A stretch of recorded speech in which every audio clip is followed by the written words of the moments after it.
Përshëndetje miq, vazhdojmë leximin e kanonit të Laborisë. Deri tani kemi parë 12 kapituj dhe 156 nene. Sot do të vazhdojmë me kapitullin e 13 me nenin e 157, ku do të shikojmë kujdestaria, birësimi dhe vëllamëria. Pra po shikojmë statusin e familjes, përbërjen dhe rregullat brenda familjes. Dhe siç shikojmë dhe siç e dimë që nga të vjetri që është trashëguar me gojë dhëna, gjithmonë traditat në familje janë ruajtur deri në ditët e afërta, deri në kohët më të afërta, por tani këto vite të fundit nuk po kemi as rregulla, nuk kemi as zakona dhe nuk po kemi as tradita familjare, sepse çdo kush i bie kavallit sipas interesit dhe dëshirës së tij. Pra shikojmë, kreu 13, kujdestaria, birësimi, vëllamëria. Neni 157, kujdestaria. Kujdestar quhet personi që ngarkohet të përkujdeset për fëmijët jetima, si dhe për administrimin e pasurisë së tyre të trashëguar nga babai. Neni 158, kush mund të bëhet kujdestar? Kujdestar mund të bëhet xhaxhai, daja, kushërinjtë apo të afërmit të tjerë të fëmijëve jetima. Neni 159, të drejtat e kujdestarit. Kujdestari ka të drejtë të kufizuar vetëm për administrimin e pasurive, por nuk mund ta shesë pasurinë e paluajtshme të shtëpi në tokën e tjerë të fëmijëve jetima në kujdestari. Ai është i detyruar të ju kthejë atë trashëgimtarëve kur ato bëhen të zotët e vetës. Sot daja, axha po vret nipin vetëm për të marrë pasurinë. Për këtë kemi edhe këngë Çoure Xho, që e vrau axha dhe ja la se e ka vrar kali. Neni 160, fundi kujdestarisë. Kujdestaria merr fund me arritjen e moshës madhore të fëmijëve jetim, si rregull 14-15 vjeç. Neni 161, birësimi, fëmia për shpirt. Birësimi është kur një burra grua nuk ka në fëmijë. Birësojnë një fëmijë nga të trungut të babës e jo nga gjinia, duke e barazuar për nga drejtat e detyrat sikur të ishte fëmia e tyre. Pleqtë e Kurveleshi tregojnë se në Kurvelesh të paktën 100 vjet të këtej nuk ka pasur kufizime për birësim, domethënë se mund të birësojë një fëmijë i fisit tjetër. Në rast se ka vëlla, merr për birësim djalin e vëllait ose nga ferefisi i babës. Burri që ka fëmijë të tij nuk mund të birësojë fëmijë të gjetur. Neni 162, të drejtat e birësuesit. Birësuesi merr përsipër vullnetarisht të ushtrojë të drejtat e detyrat prindërore ndaj të birësuarit, njësoj si ndaj fëmijëve të tij. Neni 163, kujdesi për të birësuarin. Birësuesi kujdeset për rritjen dhe edukimin e fëmijëve të birësuar, posaçërisht të atyre që kanë mbetur pa prindër, pra që janë jetima. Neni 164, sot nuk po shikon njëri fëmijët e tij, po i hedh në rrugë dhe po i lën për një dashuri, po lën familjen dhe jo më të birësosh fëmijën e dikujt tjetër. Këto janë shumë raste të rralla. Mund themi që këto kohë të fundit ka vdekur njerëzia. Neni 164, kush mund të jetë birësues? Birësues mund të jetë personi, burrë që ka arritur moshën madhore, i aftë mendërisht dhe që nuk ka fëmijë të tij. Neni 165, kushtet e birësimit. Birësimi i fëmijës bëhet vetëm me pëlqimin e prindit ose të kujdestarit të tij. Si rregull, kur prindi ka shumë fëmijë e nuk ka mundësi të rritë, ose kur birësuesi nuk ka fëmijë dhe prindi pranon t'i jap një fëmijë për birësim. Fëmia i birësuar qëndron pranë të birësuarit për gjithmonë. Nëse nuk është personi i Zotit që të shkojë fëmijët e tij, mos rri gjithë natën të punu me gruan dhe të bëj fëmijë të nesërmen. Bëj aq fëmijë sa e Zotit i shkosh, ti dërgosh në shkollë, ti jap për studimin, ti dalësh për të Zot. Neni 166, njerku dhe njerka. Njerku quhet burri i dytë i gruas nga fëmijët e burrit të parë që ajo sjell me vete të gjetur. Njerka quhet gruaja e dytë e burrit nga fëmijët e gruas së parë dhe sëmerja, gruaja e dytë që bashkëjeton me gruan e parë. Pra, si shikojmë, këto janë përzierë edhe me kanunet e sheriatit, sidomos këto janë gjatë kohës osmanlije që mund të kenë ekzistuar edhe më parë, patjetër që kanë qenë kohë lufte, ku njerëzit merrnin një grua, dy grua dhe kështu përziheshin. Neni 167, thjeshtri, thjeshtra. Thjeshtri quhet djali i gruas me burrin e parë të vdekur. Djali i gjetur që ajo sjell me vete te burri i dytë. Thjeshtra quhet vajza e gruas me burrin e parë të vdekur, vajza e gjetur që ajo sjell me vete tek burri i dytë. Këtu kemi edhe një shënim. Në fshatin Fterë, para 90 vjetësh, personi i quajtur XM, me qenë se nuk kishte fëmijën e tij, birësoi djalin e vëllait të tij dhe e rriti si djalin e tij. Neni 168, vazhdimësia e tyre. Fëmijët e gruas me burrin e parë të vdekur banojnë në familjen e burrit të dytë aq sa të njohin veten të aftë. Pastaj janë të lirë të shkojnë në qetën, në hallën ose në fisën e babait të vdekur, ose të qëndrojnë pranë nënës së tyre derisa të martohen. Fëmia që sjell gruaja me burrin e parë nuk kanë të drejtë të trashëgojnë pasurinë e burrit të dytë të gruas. Ai ose ajo ndahet dhe trashëgojnë vetë pasurinë e babait të tyre ose e krijojnë vetë. Neni 169, kujdesi për fëmijën e gjetur. Gruaja, fëmijët e gjetur të burrit të lindur me gruan e parë ka për detyrë të kujdeset për edukimin e rritjen e tyre, njësoj sikur të jenë fëmijët e saj. Ata nga ana e tyre kanë për detyrë të binden e të respektojnë atë. Djali apo vajza e gruas me burrin e parë që sillet te burri i dytë barazohet me fëmijët e gjetur vdetur të burrit të dytë. Neni 170. Vëllamëria. Vëllamëria është kur një person dhe një familje i bëhet krah një personi tjetër pa lidhje gjaku. Vëllam, byrazer, quhet ai që ka pirë gjak me një person, vëllam tjetër, dhe të dy familjet e tyre njësohen si vëllezër të një babe, vëlla për hise. Vëllama mund të bëhet edhe ata që kanë pirë qumësh nga gjiri një nënë për shkak se nënia e tjetrit ka vdekur. Këta quhen vëllame, byrazerë, qumshti.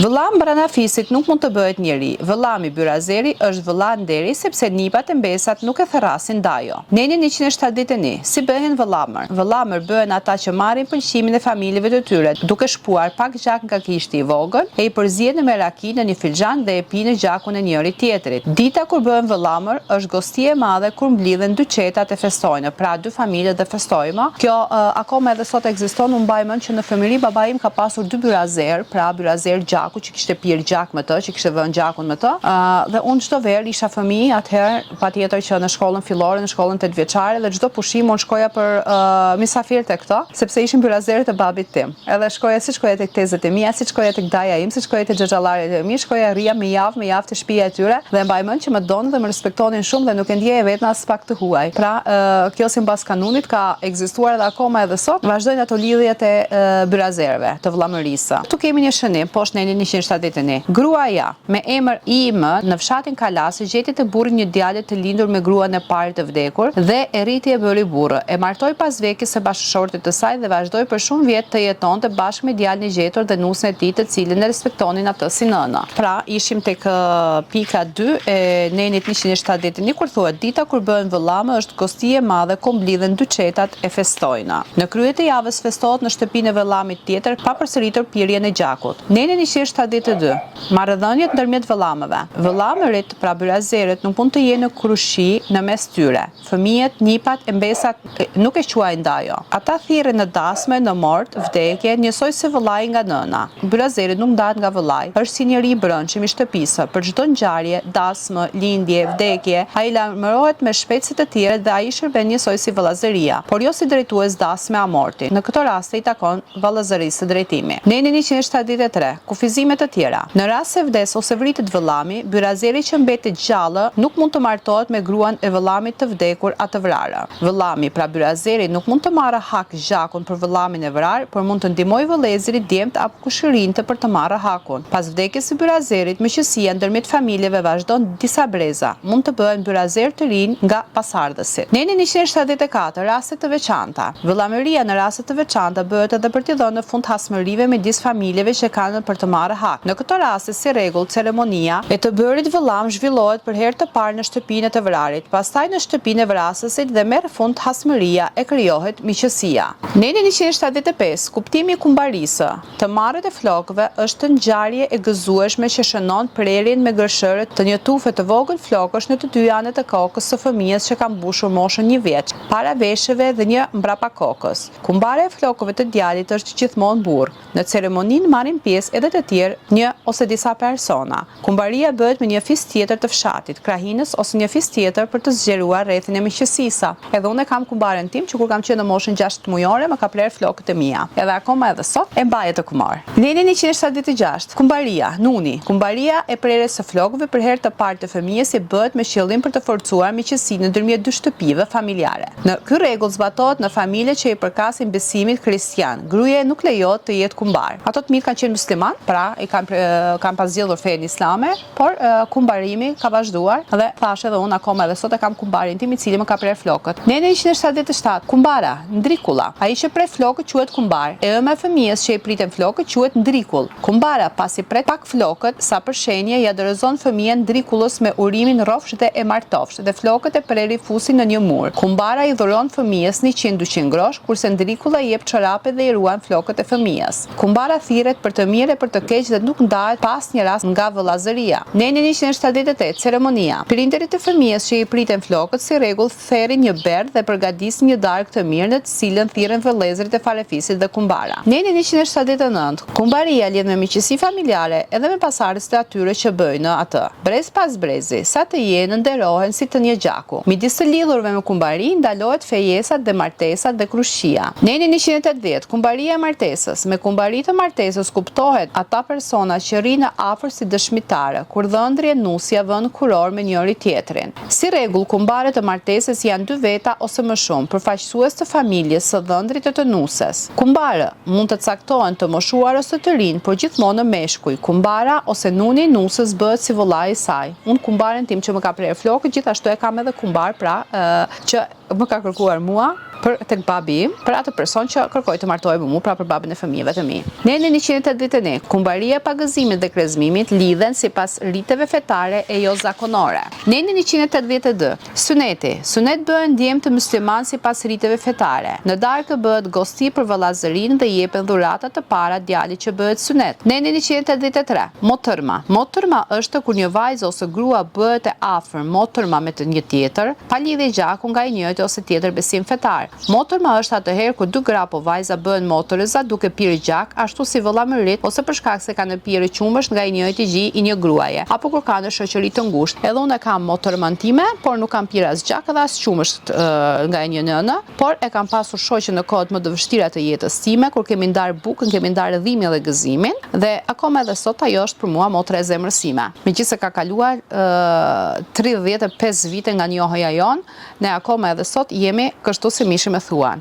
Neni 184. Kumërti. Kumërti quhet ai që ka për detyrë të vijë dhe të hedhë ujë mbi i brik në varr të atij që vdes. Kumërti konsiderohet mik i shtëpisë, a nuk mund të bëhet kumërti konsiderohet mik i shtëpisë e nuk mund të bëhet krushim me të. Neni 185. Marrëdhëniet me kumërtin. Kumërti thirret në shtëpi për çdo të mirë të keqe. Kumërti nuk mund të marrë hak as të vritet për hak për atë shtëpi ku është thirr. Neni 186 i kreut të 13 është neni i fundit për kreun 13 dhe është neni krushia. Me krushit lidhet miqësi sepse jepet vajza nga një familje te djali në familje tjetër, ose dy vëllezër marrin nuse dy motra. Krushku nuk barazohet me mikun, krushku krushk, miku mik. Për krushkun nuk merret hak. Dhe këtu kemi një shënim. Personi me emrin VB i besimit musliman para 19 viteve ishte bërë motërma me një grua të besimit kristian nga Piqerasi, Sarandë. Pra nuk ka dallim, mjafton të jesh njeri. Pra ky ishte kapitulli 13 ku pamën 186 nene me këtë kapitull i librit Kanuni i Labërisë dhe shikojmë pra se përjetimin e traditave të zakoneve, mënyrën e jetesës, lidhjet familjare, lidhjet e miqësisë, lidhjet e kruqësisë, byrazera që akoma edhe sot disa nga këto virtyte trashëgohen në familjet shqiptare. Për sot mjafton dhe mirupafshim në kapitullin e 14 të Kanunit të Labërisë, ku do të shikojmë ndarjen nga trungu familjar. Mirupafshim.